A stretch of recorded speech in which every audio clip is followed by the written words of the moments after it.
Comienza. ¿No la puedes leer? Porque no alcanzo a leer. Perfecto, muchas gracias.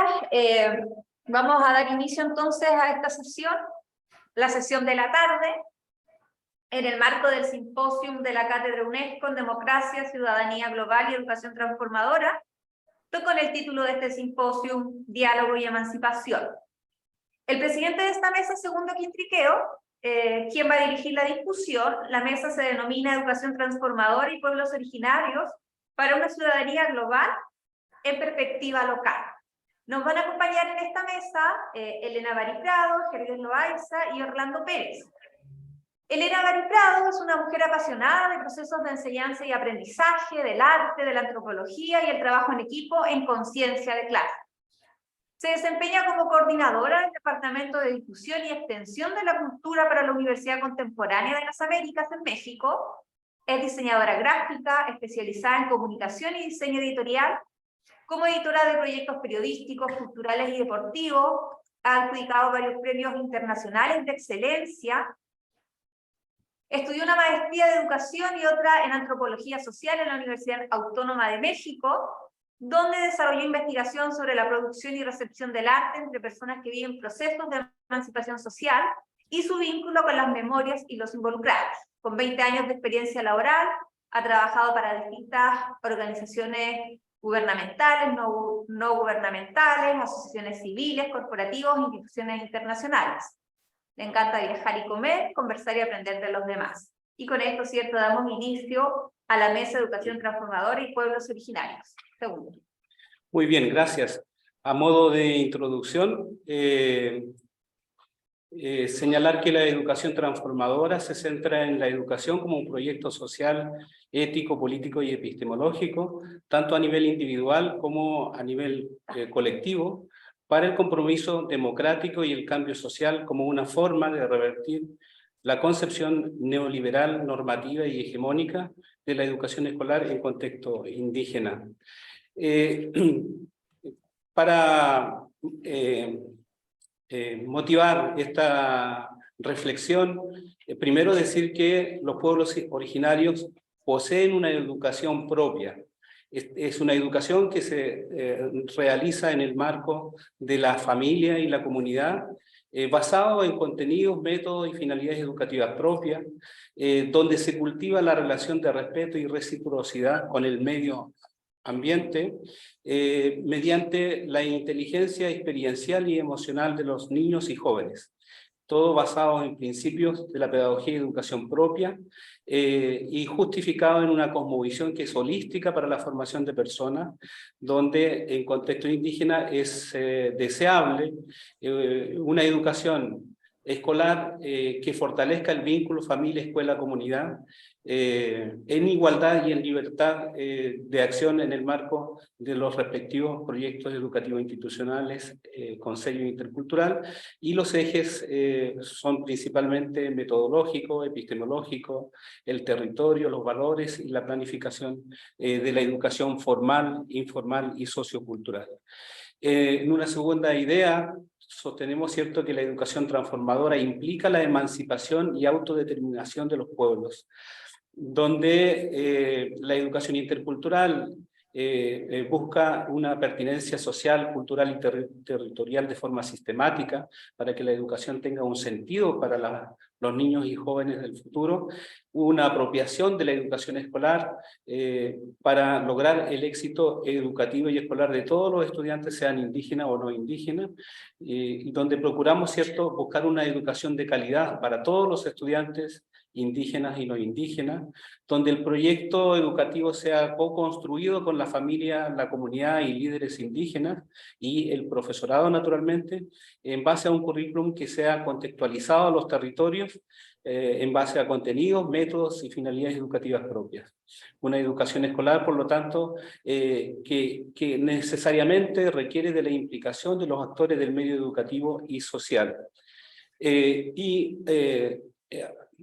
una salida a los problemas que presentamos como en la educación escolar en contexto indígena es la posibilidad de un pluralismo epistemológico e intercultural, donde necesitamos que profesores y estudiantes y asimismo la familia y la comunidad aprendamos desde la práctica epistémica propia de los pueblos, con la implicación de los actores del medio educativo y social, basado en la cosmovisión indígena y los principios de la pedagogía y educación indígena, en una articulación entre los saberes locales con los conocimientos escolares hegemónicos que operan en la escuela históricamente.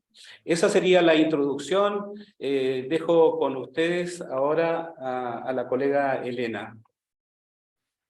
Gracias, Segundo.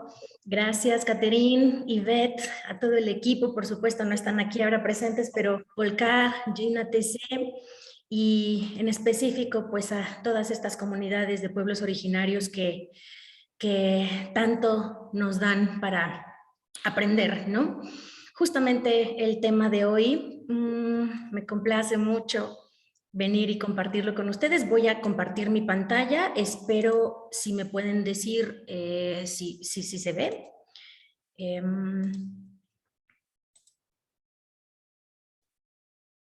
Y sí, se ve. Voy a dar aquí. Perfecto. Entonces, bueno, ahora ya no podré ver sus rostros, pero pues si me ayudan en cuanto tuvieran algún comentario, pregunta o algo, pues por supuesto abrir sus micrófonos, ¿no?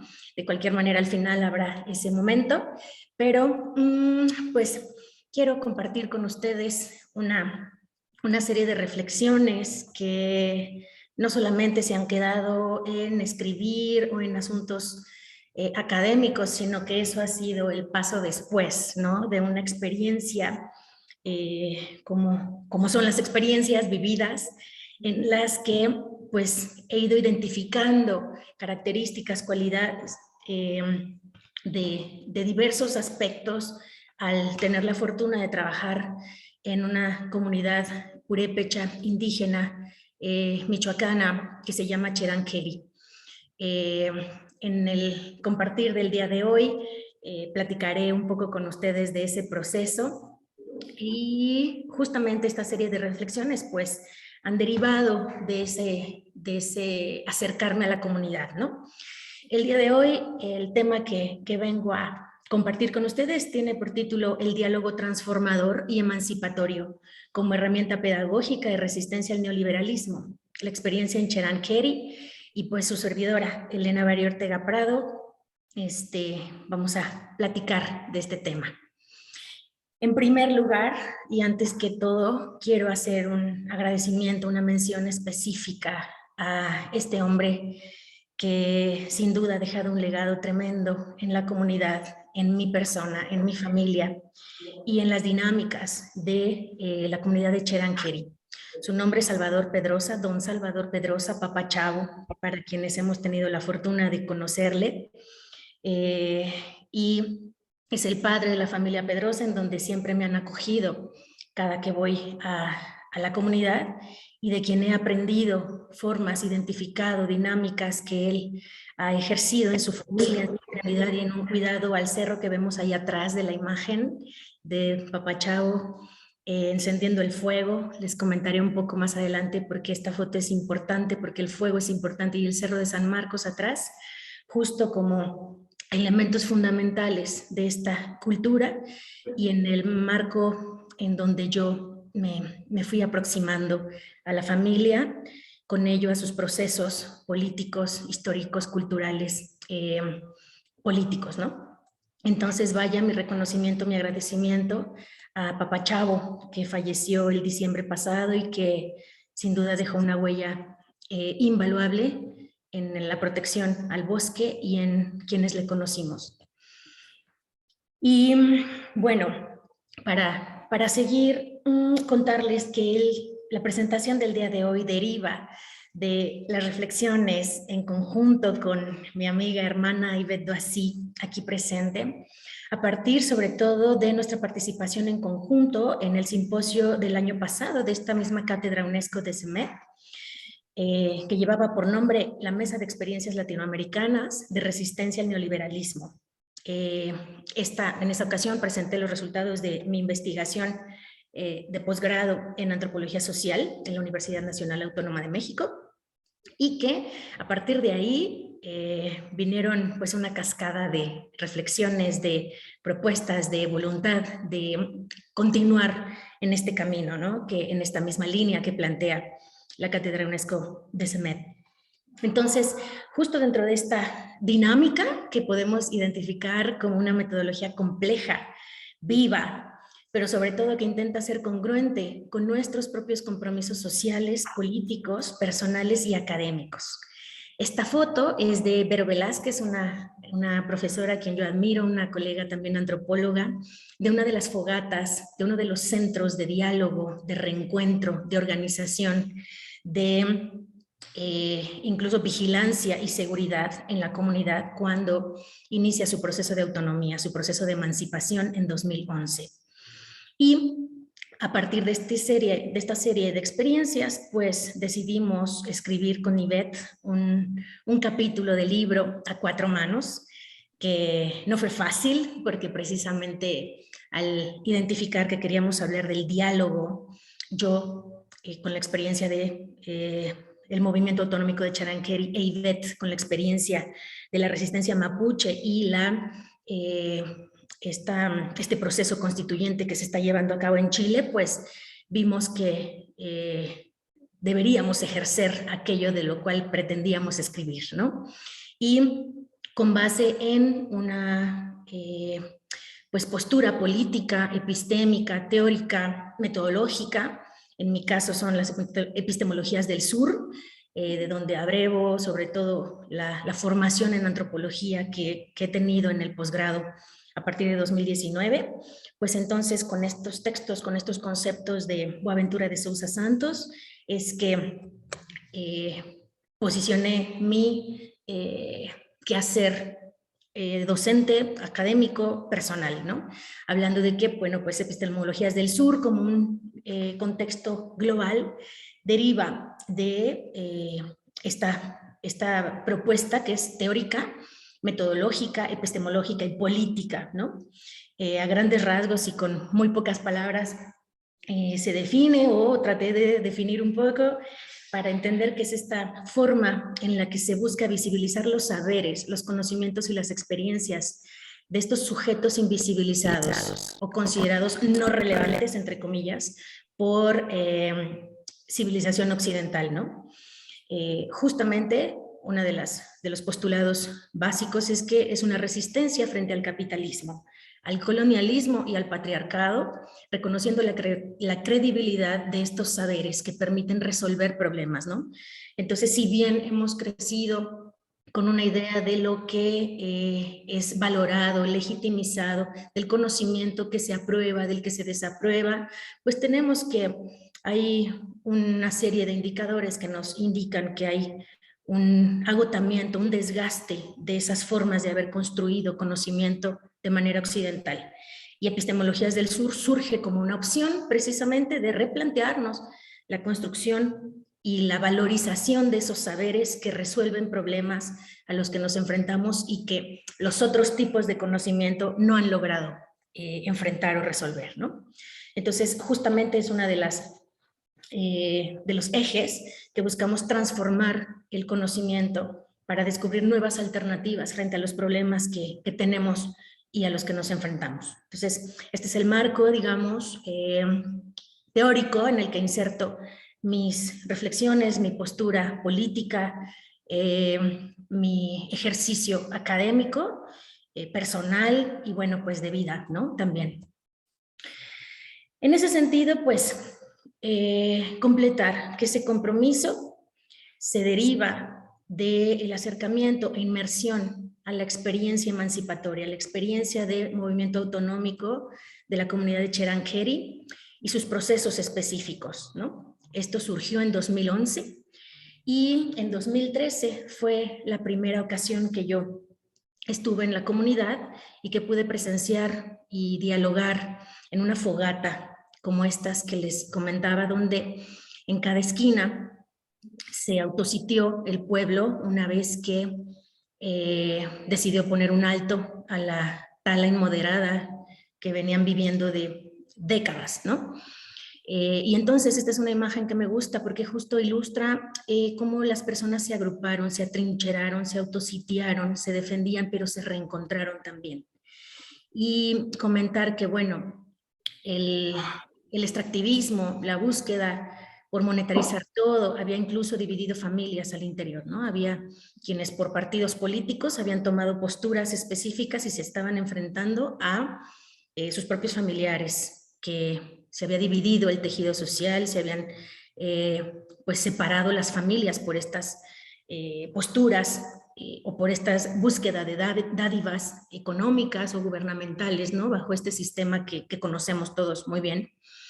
Y que el día entonces que inicia el movimiento, se echa a andar un saber en donde podemos ver el fuego que yo mencionaba hace rato. Es un elemento básicamente fundamental en la cultura purépecha y que por cosmovisión salió de los fogones de las casas, de las cocinas, salió a la calle para reunir, para convocar, para provocar el diálogo, para provocar el reencuentro entre las comunidades. Y mi estancia en una de estas fogatas fue la primera noche que yo estuve presente en Cherán.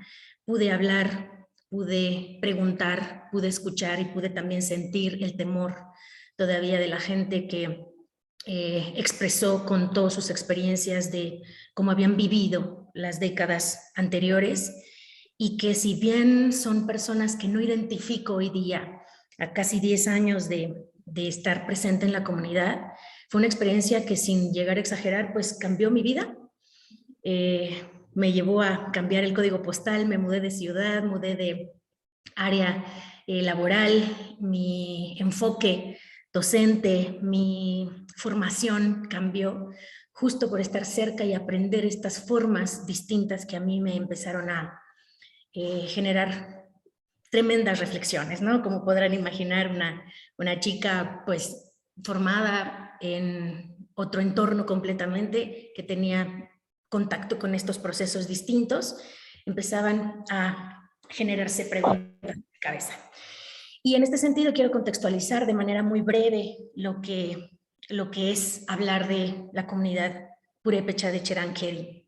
Hablamos de que si bien el bosque de esta sierra preciosa ha sido la manzana de la discordia desde hace, pues prácticamente desde que llegaron los españoles, en 2008, con el gobierno de Felipe Calderón, esta tala inmoderada, el narcotráfico se exacerbó y estaban coludidos pues los tres diferentes niveles de partidos políticos, de gobierno, perdón, representado cada nivel en específico por un partido distinto, en el caso de la comunidad de Cherán, y el uso de suelo, que sabemos que forma parte de estas dinámicas neoliberales, pero que desde los 80 pues se ha instaurado con mucha mayor fuerza y violencia en territorio mexicano.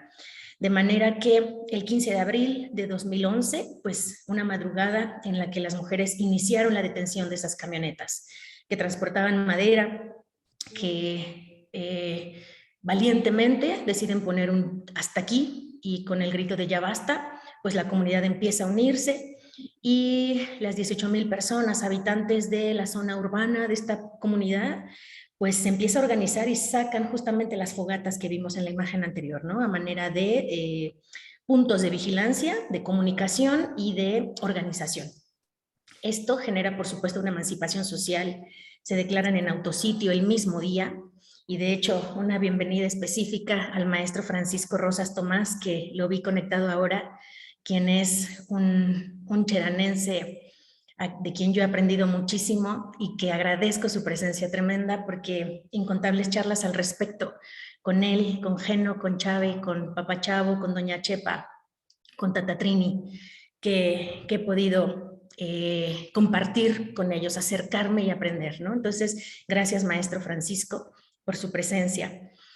Y bueno, esto derivó en 2 juicios ante la justicia mexicana, en las que se gana, en primer lugar, el derecho al autogobierno. Es un consejo mayor, consejo comunal, que no hay ya la figura del presidente municipal, sino que se cambia un presidente municipal, como tenemos en todos los otros municipios mexicanos, y ahora es un consejo de 12 jeris, ¿no? 12 integrantes, 3 de cada barrio en la comunidad, quienes ejercen ahora el gobierno desde 2012 en específico, bueno, finales del 2011.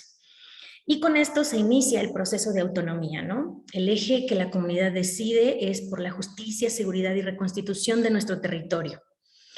Se instaura la figura del Consejo Mayor de Gobierno Comunal y comienza este proceso que ha sido sin duda una cascada de reflexiones, de avances, de decisiones, de acción, ¿no? Y estas imágenes me gustan mucho porque precisamente hablan de una de las camionetas que fue detenida en este proceso de pues poner un alto.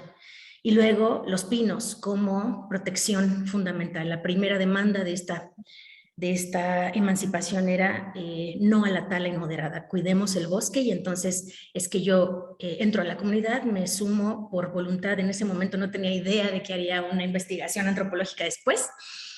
Para ese entonces yo únicamente me sumé a la voluntad de reforestar, y con eso el cerro me abrió la puerta de este mundo que he ido pudiendo conocer, ¿no? Entonces, esta es otra de las zonas donde se convocaba, se reunía la gente, niños, mujeres, adultos, empiezan a organizarse de formas distintas, y comentaba yo que surgen esta serie de preguntas en mi cabeza, ¿no? Preguntas antropológicas, supe que así se llamaban en cuanto entré al posgrado, pero justo desde la mirada de este encuentro con los otros, ¿no? Con esas dinámicas distintas, con esas formas de pensar diferente. Recuerdo muchísimo en la fogata cuando una de las mujeres me dijo, ¿usted permitiría que le mataran a un hermano? Y dije, no, por supuesto que no. Y contestó, ¿y por qué chingados nosotros íbamos a dejar que nos mataran a nuestros árboles? Entonces, para mí, ese tipo de reflexiones era, o sea, esta mujer entiende al árbol como un ser idéntico a ella, como un hermano. Y qué diferente es a lo que yo he identificado en mi vida, con todo y que desde muy chica yo había tenido una voluntad por reforestar en diferentes zonas de mi estado, ¿no? Pero eran pequeñas intervenciones, frases tan fuertes que iban generando vueltas en mi cabeza, ¿no? Esos cuestionamientos, esas ideas nuevas en la cabeza y el corazón, pues me llegaron también a darme cuenta del ser sentipensante que habla Falsborda en su investigación Acción Participativa, ¿no? O este encuentro con el otro a partir de Kapuczynski, donde nos habla que al mirar al otro nos miramos nosotros mismos, y podemos entonces aprender, ¿no? Justo entonces es que veo al correr el tiempo, pues que el diálogo transformador, así como lo concibe Freire, estaba yo encontrándome con ese proceso, que es un acto de creación colectiva, en donde precisamente este mural, me gusta mostrarlo porque es realizado por Chave Pedrosa, una chica también que admiro profundamente, a la que quiero profundamente, es una hermana mía, junto con toda su familia, en donde ella en el muro de su casa pinta precisamente el pueblo, el territorio, la defensa del árbol, el bosque frente al dinero, los partidos políticos y la reflexión, ¿no? Entonces me gusta cómo este diálogo se ve reflejado incluso en los muros de la comunidad. Este fue el primer mural realizado en Cherán en 2011 por Chave Pedrosa. Y bueno, avanzando un poco en pues en el análisis de esta información, identifico algunas características de este diálogo que yo he podido observar, he podido vivir, ¿no? Importante decir, creo, de antemano, que no ha sido un proceso fácil, que está lleno de tensiones, de conversaciones interminables. No es que esto sea un mundo rosa, sino que justamente estos desencuentros y esta forma distinta de haber llegado en un momento a la comunidad, entre ellos mismos, entre la comunidad, pues ha derivado en una serie de voluntades que me gustaría nombrar. En primer lugar, la voluntad de escucharnos para comprendernos, ¿no? Lo puse entrecomillado porque es una frase literalmente copiada de uno de los rituales recientes que engloba muy bien lo que yo he identificado en Cherán. Tiene que ver precisamente con, no es el hecho de hablar, si se fijan, la construcción gramatical a mí me parece súper interesante porque es escucharnos para comprendernos, donde es totalmente activo el nosotros, ¿no? Y es un escuchar para algo, para entendernos, no es nada más que el otro me escuche, no es nada más yo explicar, yo expresar, sino implica un diálogo activo, una escucha activa constante, ¿no? Estas hibridaciones precisamente en las que, pues recuerdo mucho, mi tutor de tesis es Orlando Aragón, a quien agradezco y de quien también he aprendido muchísimo. Es uno de los abogados del colectivo que ha acompañado el proceso de Cherán y de otras comunidades, otras casi 30 comunidades michoacanas a partir de Cherán que han reproducido o echado a andar estos derechos de los que no se tenían respeto anteriormente, ¿no? Y esas hibridaciones del derecho romano, del gobierno mexicano con comunidades para avanzar, para resolver, para desatorar problemas, ¿no? Y algo muy común, perdón, muy claro también que he identificado, que las conversaciones incómodas son necesarias y así se asume en la comunidad, ¿no? Esto que a veces no sucede, no sé si a ustedes les pase, pero evitar las conversaciones incómodas, los temas de los que no queremos hablar, son importantes para tener pues procesos sanos, procesos mucho más honestos y que avancen, ¿no? Entonces, en este proceso complejo, insisto que no se trata de romantizar ni de idealizar, pero sí de identificar que, por ejemplo, en la comunidad podían haber discusiones interminables en tiempo y en contenido, pero una vez llegado a un acuerdo en asamblea, las decisiones se respetan y se defienden, ¿no? Y bueno, la imagen de la fogata 37 y media activa, que tiene una historia particular en la comunidad de la cual pues el maestro Rosas forma parte, y que sigue teniendo, todavía hace 2 noches tenían cena ahí y es un espacio de diálogo, de encuentro, de organización, de reflexión, ¿no? Es la misma imagen de esta misma fogata, solo que para terminar mi exposición quisiera precisamente lanzar algunas preguntas a partir de esto brevemente, de esto breve que he podido compartir con ustedes, lanzar unas preguntas que me gustaría pues seguir reflexionando yo en mí misma, pero también compartir con ustedes, con los presentes, respecto a qué podemos aprender de esta experiencia de diálogo en esta comunidad indígena, ¿no? En primer lugar. En segundo lugar, ¿cómo dialogamos cotidianamente? ¿Nos damos cuenta de qué forma dialogamos? ¿Qué construye, qué no construye, ¿no? Y en tercer lugar, pues, ¿qué requerimos en nuestros entornos para transformar la parte de la realidad que no es sana? Y si en esta pregunta última cabe el diálogo, cabe la humildad, cabe el aprender a ceder, a respetar, a encontrar puntos de acuerdo, bueno, pues que cada uno pueda decidirlo, que cada uno pueda echarse un clavado al interior de sí mismo, de sus dinámicas y justamente en ese sentido, pues terminar el compartir en este momento con cada uno, cada una de ustedes. Muchas gracias, Elena. No sé si habrá llegado Jerjes o... Sí, aquí está Jerjes. Jerjes, por Sí, favor. por supuesto. Muy buenas tardes. ¿Qué tal? Hola, buenas tardes. Hola, Jerjes, Buenas tardes. ¿Qué tal? Muy buenas tardes. Bueno, voy a iniciar esta pequeña ponencia a través de una reflexión. Felicito la intervención, de verdad muy, muy emotiva, ¿no? De Elena, muchas gracias por permitirnos escucharla. Y en torno a lo que voy a decir, tiene que ver bastante con lo que ha sucedido con la población indígena, principalmente en la selva peruana, ¿no? Un saludo para toda la región latinoamericana, un saludo para todos los amigos y amigas que nos están viendo en estos momentos, ya sea por Facebook o por la transmisión en Zoom. me puse a pensar cómo hablar de esta noción de educación transformadora y pueblos originarios. Entonces, una lluvia de ideas se me vino a la cabeza en torno a lo que representa el Perú. El Perú es un país con mayor población indígena, el tercero al menos en la región, y tenemos una gran cantidad de lenguas originarias, hasta 48. Por supuesto, algunas de ellas habladas por un puñado de personas que no sobrepasa la docena de las mismas, ¿no? De la región de la selva, de la Amazonía peruana, ¿no? Eh, Otra de las características que tiene nuestro país en el ámbito de la población indígena, las poblaciones étnicas en la selva peruana, es la gran cantidad de pobreza que hay. O sea, no hay acceso al agua potable, electricidad, saneamiento, hacinamiento en el hogar, entre otros aspectos más. Esto sumado, por supuesto, a un racismo enorme, ¿no? A una estigmatización grande y a la constante y creciente castellanización del español frente a otras lenguas que no sean en español, ¿no?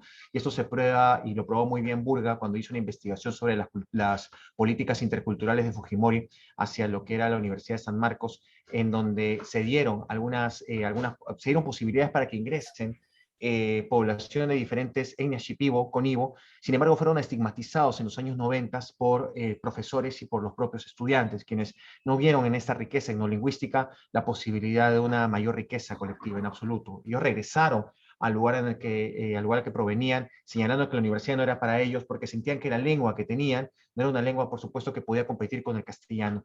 Y esa es, en efecto, la constante en nuestro país, esta castellanización, esta búsqueda de asimilación a través del mestizaje que corrompe completamente justamente no solo nuestra riqueza, sino los derechos humanos mismos de las poblaciones que tienen a la vida, a la permanencia, a la existencia, ¿no?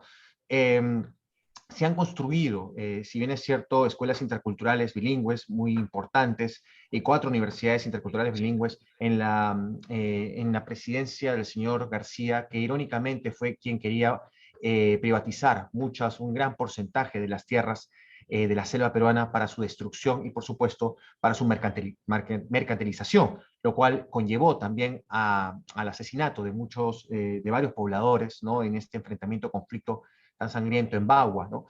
Pues hay una contradicción, y esto me lleva a una contradicción final, la del Acuerdo de Escazú. Al día de hoy el Congreso, ni el anterior, ha firmado el Acuerdo de Escazú, un acuerdo que ya se venía constantemente firmando porque representa la defensa de las vidas humanas que a su vez defienden este entorno natural en donde viven cientos y miles de pobladores de nuestras comunidades étnicas, ¿no? De nuestras comunidades indígenas. Y esto nos llena de preocupación, gran preocupación, ¿no? Porque al día de hoy, desde el año 2020 a julio de 2022, han muerto 22 personas.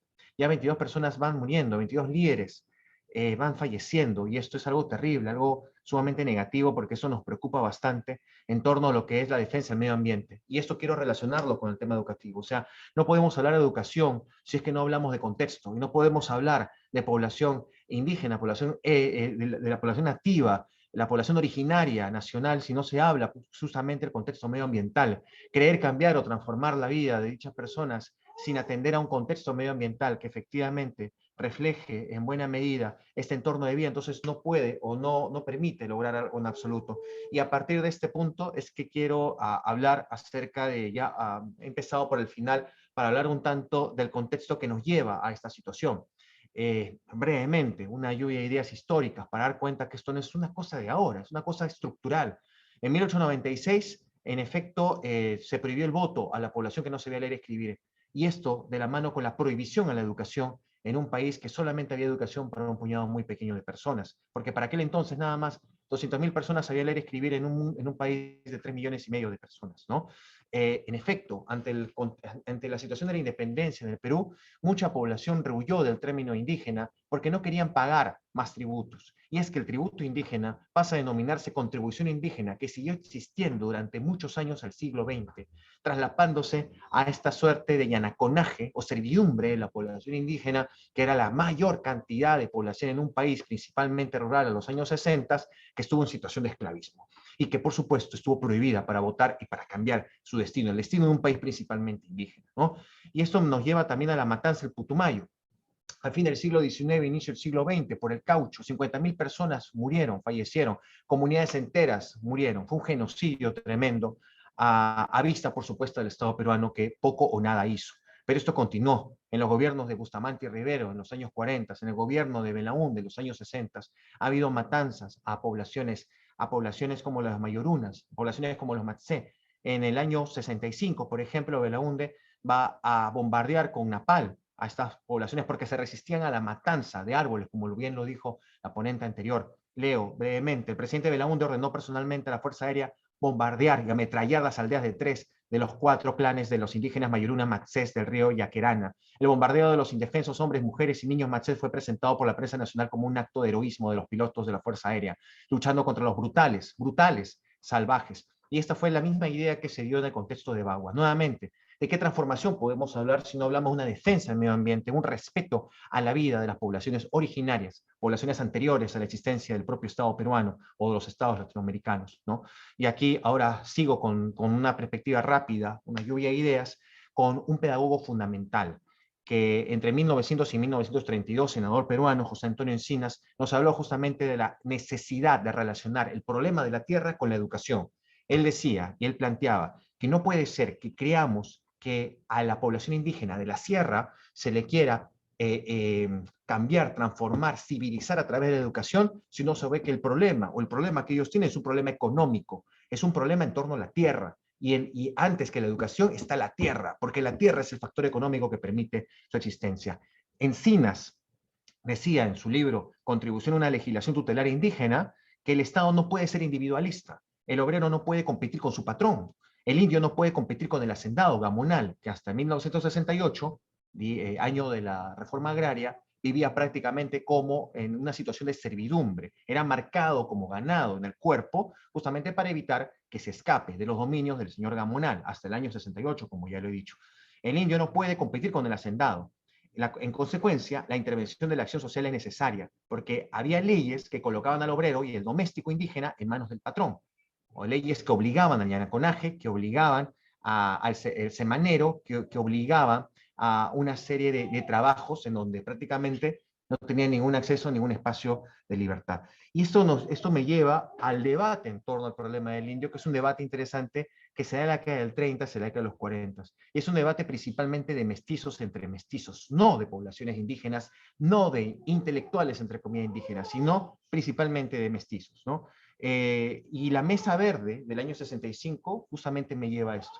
En el año 65 hubo un debate en torno a lo que José María Arguedas denominó este libro famoso, este libro importante, Todas las Sangres. En este libro él denunciaba lo que estaba sucediendo en Cusco, él denunciaba esta servidumbre, denunciaba esta acción violenta contra la población indígena en aquel entonces. Los intelectuales de la época, que eran hombres, todos, por supuesto, en aquel entonces, dijeron que en realidad esto era falso o era una fantasía, porque el Perú no se podía dicotomizar entre hacendado, entre violento y violentado.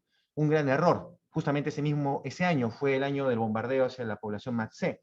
Este proceso de desindianización ha continuado y continúa al día de hoy, no solamente por las fuerzas liberales, sino también por las fuerzas de izquierda, las fuerzas trotskistas, estalinistas, marxistas, pensamientos que en lugar de tomar la riqueza étnica, la riqueza indígena, la riqueza histórica de toda una población, prácticamente la cimentaron bajo un concepto de plusvalor, en un concepto dicotómico del obrero frente a el capitalista, algo que en nuestro país no se desarrollaba porque ni siquiera habían pagos, por supuesto, a una población que estaba diezmada por la esclavitud, por la servidumbre.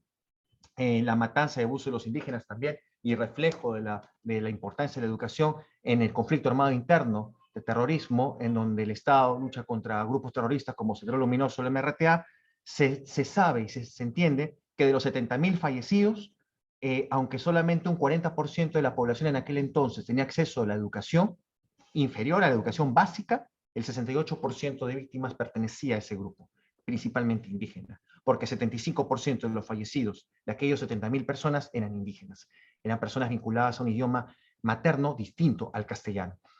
Termino esto como problema central hablando de la necesidad de vincular los recursos naturales, la necesidad de vincular el espacio de encuentro con la educación, y eso es algo fundamental. Y ya nos lo dicen también varios maestros y profesores. Por ejemplo, en torno a la pandemia han fallecido muchas personas y muchas personas también, muchos niños y niñas han quedado sin acceso a esta educación. Nosotros vivimos, nos dice uno de ellos, en Loreto, de Chiriara, el río Nanay en Loreto. Nosotros vivimos en Iquitos y para llegar al colegio nos trasladamos al puerto de Ninarumi.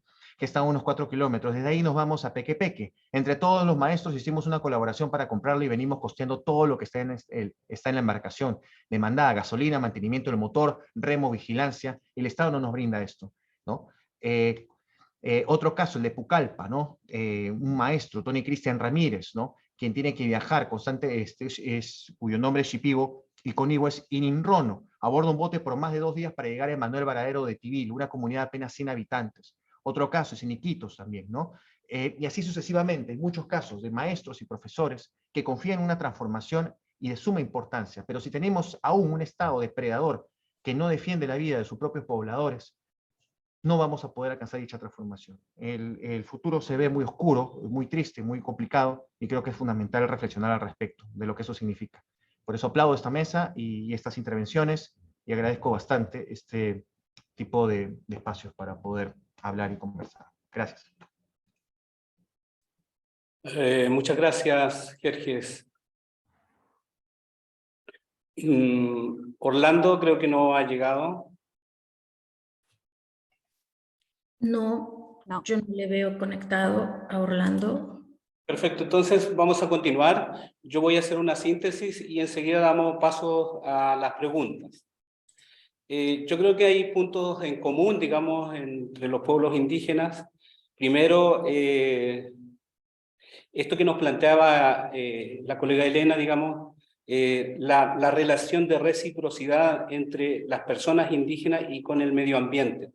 Es decir, donde todo tiene vida, y esa relación es armónica, digamos, y tiene otra, es lo que marca la diferencia entre ser indígena y no indígena. Y la educación escolar nunca la ha considerado, históricamente la ha omitido o ignorado. Entonces ahí tenemos un problema. Lo que decimos nosotros acá en Temuco, ¿cierto? En Chile, existe una incomunicación entre lo que es la educación escolar y la educación familiar indígena, marcada por una tensión epistemológica, sistemática, estructural. Y luego, tiene mucha razón el colega Jerjes, ¿cierto?, al plantear la idea de que la noción también de recursos que existen en el medio local, territorial, ha sido históricamente usurpado, ¿cierto?, por los no indígenas en beneficio del progreso de los Estados-nación. Entonces, y hoy día está la urgencia de que los pueblos indígenas se apropien en el sentido de racionalidad, digamos, se apropien de la educación y de la escuela para generar esta transformación profunda, con sentido territorial, social y cultural de pertinencia para los pueblos. Así es que damos paso a las preguntas.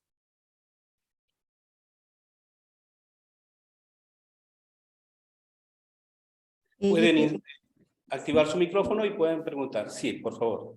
Yo quiero hacer una pregunta, bueno, para los 3 ponentes. Vemos un poco que la problemática, sobre todo en América Latina, la asimilación se produce a partir de la educación y también del mestizaje, y se crea este personaje, podemos llamarlo como no indígena o mestizo. ¿Qué proponen ustedes para transformar la educación y poder dialogar entre una educación transformadora que vincula al medio ambiente, a la tierra y a la familia, y con esta educación hegemónica que está creando y reproduciendo socialmente a un individuo totalmente que sirve a un sistema neoliberal? Bien, le damos el pase a Elena, si puede responder a esta cuestión. Gracias, Segundo. Gracias, Ivette, igualmente Jerjes, por tu presentación. Pues básicamente yo podría remitirlo al contenido de mi compartir del día de hoy, ¿no? A esa voluntad de diálogo. Yo podría encerrarlo prácticamente en esa frase que a mí me ha marcado mucho, que comentaba que encontré en el último bueno, que me hizo mella de manera específica en el último ritual de los que he sido invitada, donde decía escucharnos para comprendernos, ¿no? Y creo que desde esta perspectiva, pues se puede construir, es una metodología nada fácil, nada cotidiana también, pero que justamente el escuchar para avanzar, escuchar para construir, para transformar, emancipar las propias ideas, las propias dinámicas, ¿no? A las que estamos acostumbrados porque hemos aprendido bajo este paradigma, pero justo creo que en ese ser indígena, que bien mencionaba Segundo, es uno de los saberes que requerimos introducir a nuestras dinámicas, ¿no? Esa voluntad de escuchar, esa voluntad de decir lo que es incómodo también, sin temer al conflicto. Al conflicto creo que hay que temerle cuando es infértil, pero cuando podemos construir, avanzar a partir de él, es necesario, es muy sano, es muy luminoso, y creo que en estos procesos de resistencia a partir de movilizaciones indígenas, sobre todo, creo que hay ese componente. Ya decía Gina Tessé en la mañana respecto a la ira, ¿no? Cómo la ira también detona estos procesos de conciencia, de transformación, pero específicamente desde una herramienta pedagógica, y no solo pedagógica, sino de vida, es el diálogo. El diálogo, en esa frase podría yo resumirlo, ¿no? Escucharnos para comprendernos. Jerjes, por favor. Bueno, de la misma manera, diría como lo ha dicho Elena, necesitamos eso, más conflicto, ¿no? El conflicto en el sentido schmittiano de la diferencia, del debate, del diálogo, ¿no? Porque nos han enseñado a que callemos, nos han enseñado a que lleguemos a un consenso para que, por supuesto, las, entre comillas, minorías que sumadas son una gran mayoría, y nadie en absoluto puede ser tildado de minoría, callemos, ¿no? Y creo que el conflicto es parte de eso, el conflicto es democrático. O sea, frente a la democracia liberal está la democracia plural, que aguarda el principal concepto de lo que es democracia verdaderamente, que es el estar en desacuerdo y es el estar en debate, en diálogo, ¿no? Frente a esto, yo creo que el movimiento social es fundamental. Sin movimiento social, sin una transformación que parte de las propias poblaciones y sin un acercamiento, una cercanía muy íntima del academicismo, de los científicos sociales y de los maestros, de los profesores, etcétera, profesores, profesoras, de los movimientos sociales, feministas, juveniles, ambientalistas, etcétera. Si no unimos fuerzas, entonces creo que no va a haber ninguna transformación. El Estado no lo va a hacer, porque la gallina de huevos de oro, es su fuente de riqueza, ¿no? Vender, expropiar, privatizar y, por supuesto, en este camino, desaparecer y matar, ¿no? Esta necropolítica no va a desaparecer si es que no nos movilizamos, o si es que no, estos movimientos sociales no se vuelven lo suficientemente fuertes para hacerle entender al Estado que el Estado está allí para representar nuestro propio bienestar, el bienestar de las poblaciones, y no para subirnos frente a sus propios objetivos privatizados, capitalistas, etcétera, etcétera, de cosas que verdaderamente no nos está llevando a ningún bien. Yo creo que eso es urgente y eso es necesario. Y esperemos que eso pueda desarrollarse, que los pueblos puedan alcanzarlo. Gracias. Bueno, desde mi perspectiva, es muy importante la pregunta que nos ha planteado Ivette. Yo creo que hay muchas cuestiones que están a la base de los problemas que enfrentan los indígenas en relación a la educación. Primero, hay un desconocimiento. En general, digamos, indígenas escolarizados y no indígenas desconocen respecto de los saberes y conocimientos educativos indígenas, lo cual limita, digamos, mucho la formación con pertinencia social y cultural de las nuevas generaciones. Y por otra parte, tenemos la escuela como institución instituida en el Estado-Nación, que nos ha formado en esto que planteaba el colega Jerjes, es decir, el consenso. No solamente el consenso, sino que nos ha negado la posibilidad de ser un sujeto crítico en relación a cómo evoluciona la sociedad y el mundo en general. Eso para mí constituye realmente un problema, al contrario de los pueblos indígenas, donde la discusión es la base, digamos, para llegar a grandes consensos, si se quiere así. Y eso hace falta en la escuela, en la educación escolar. Y por otra parte, la escuela nos ha introducido, digamos, en una lógica donde da la impresión de que el único lugar para aprender y enseñar es la escuela. Y eso los indígenas lo hemos aprendido muy bien, a tal punto en el caso mapuche, de que hoy día se le está encargando a la escuela la enseñanza del mapuzungún, la lengua mapuche. Y yo digo siempre esto: ninguna lengua se aprende en la escuela, la lengua materna se aprende en la familia, en la comunidad. Lo que hace la escuela es reforzar la formalidad de la lengua y el lenguaje, pero no es que la escuela tenga esa función de enseñar la lengua, sea la lengua nativa o la lengua hegemónica en un Estado-nación. Aquí el español chileno se aprende en la familia y en la comunidad, no se enseña en la escuela. Entonces ahí tenemos entonces el gran desafío de transformar también la educación y la escuela, generando, por ejemplo, estrategias de aprendizaje fuera del aula. Normalmente en el caso mapuche se justifica mucho los profesores porque no hay laboratorio para enseñar ciencias naturales, por ejemplo, en la escuela. Y bastaría con que los profesores tengan la apertura mental, intelectual y de poder recurrir a los recursos que ofrece el medio, por ejemplo, para aprender acerca de la variedad de vegetales que existen en los respectivos territorios. Entonces ahí hay grandes desafíos para la transformación de la educación en contexto indígena. ¿Más preguntas? Sí, por favor. Omar, creo, ¿no? ¿No? Marta, por favor. Hola, Mari. Un gusto escucharte y verte. Hola, Marta. La verdad es que Gracias. qué bonito, pues sí, escuchar más sobre tu experiencia. Me siento sumamente interpelada porque la verdad es que también para mí ha sido una experiencia súper transformadora el estar interactuando con las mujeres y hombres de Cherán. Entonces, solamente quería, pues sí, plantearte estas preguntas. Bueno, más bien preguntarte qué recomendaciones nos podrías compartir sobre cómo navegar estas tensiones o desencuentros que señalas, ¿no? Que se encuentran también en el diálogo y en la convivencia y en el hacer comunidad. Y, digamos, intentar tejer solidaridades y vínculos entre aquellas personas que les mueve sumarse en procesos y trabajos colectivos, ¿no? Para el cultivo y el cuidado de la vida en los territorios, digamos, hacia procesos de reivindicación y de arraigo como pueblos originarios, ¿no? Es decir, desde sus valores, desde sus formas de organización, sus festividades, sus rituales, sus tiempos, ¿no? Y digamos también como frente a procesos tan fuertes que se habitan, como tú bien lo sabes, con respecto a la migración y digamos el acecho constante que hay de la agroindustria, sobre todo en la región de Meseta Purépecha, ¿no?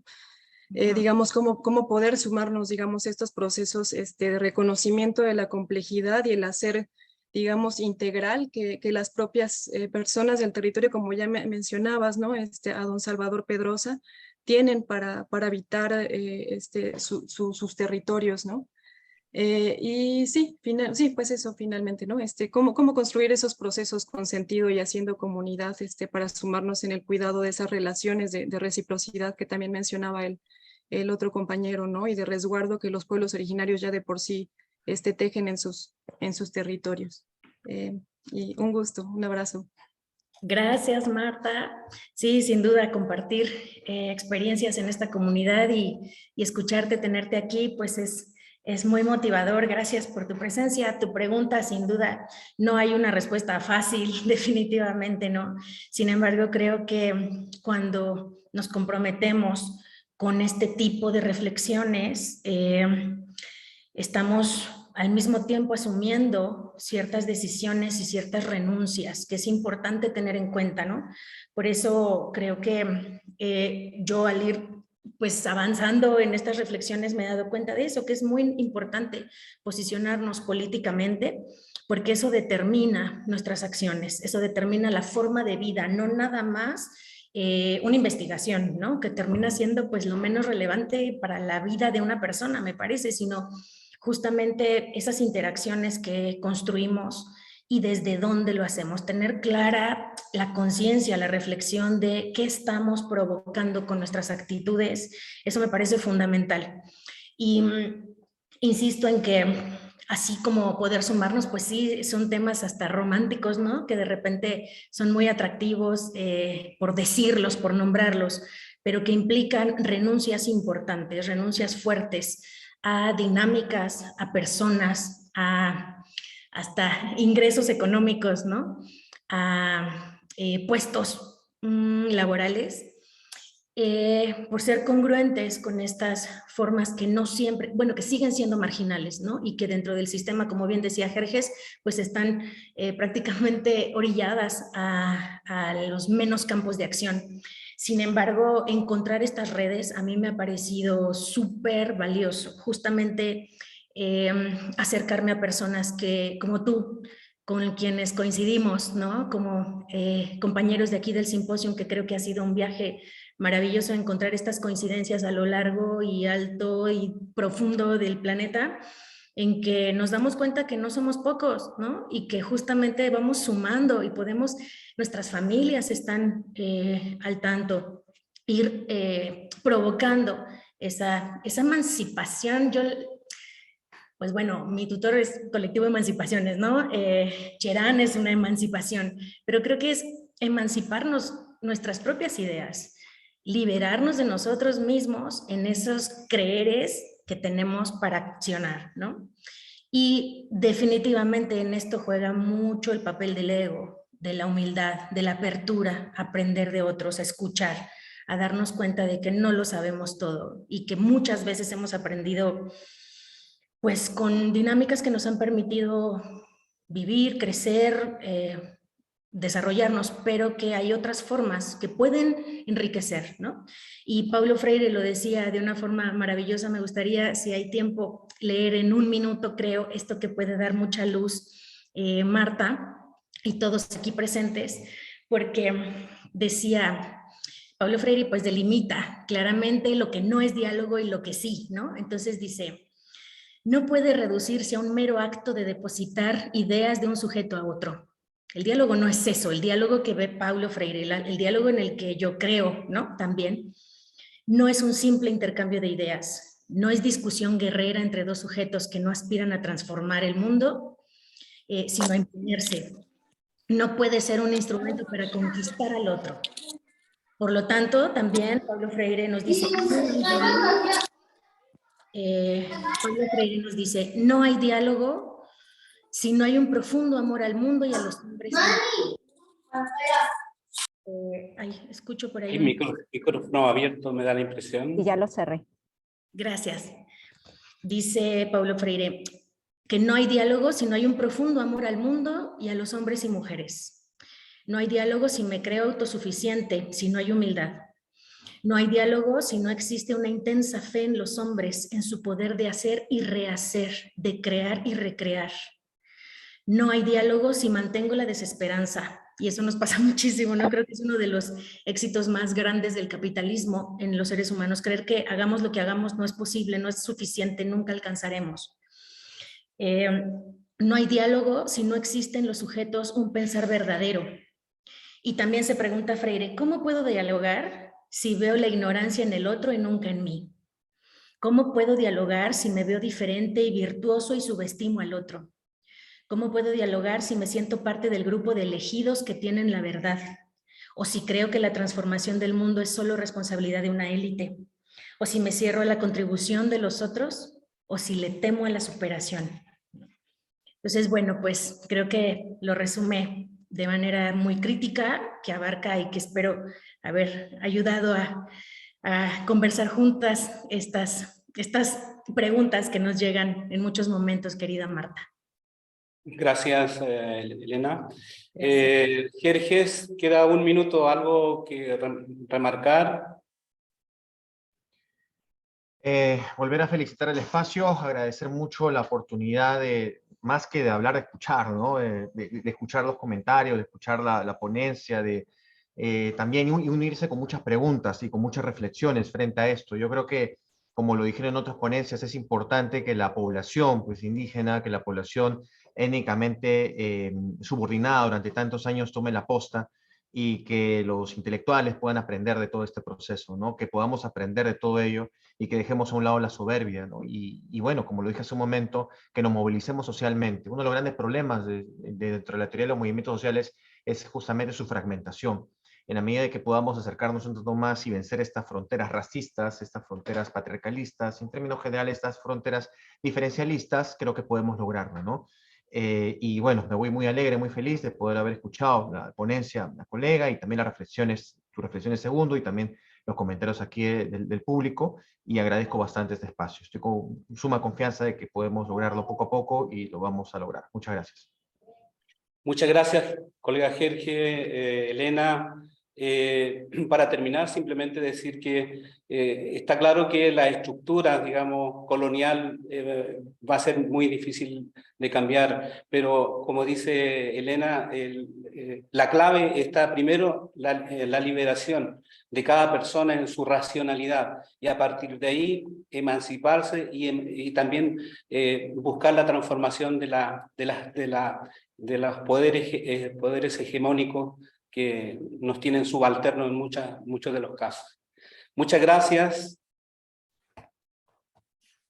Gracias, Segundo, gracias, Jerjes, gracias, Ivette, a cada uno de los presentes, las presentes, por este espacio. Sin duda hay mucho por construir y bueno, pues que sepan que aquí estoy y nos sumamos a lo que haya que hacer, ¿no? Entonces, pues seguimos en contacto. Un abrazo, paz, solidaridad y mucho trabajito.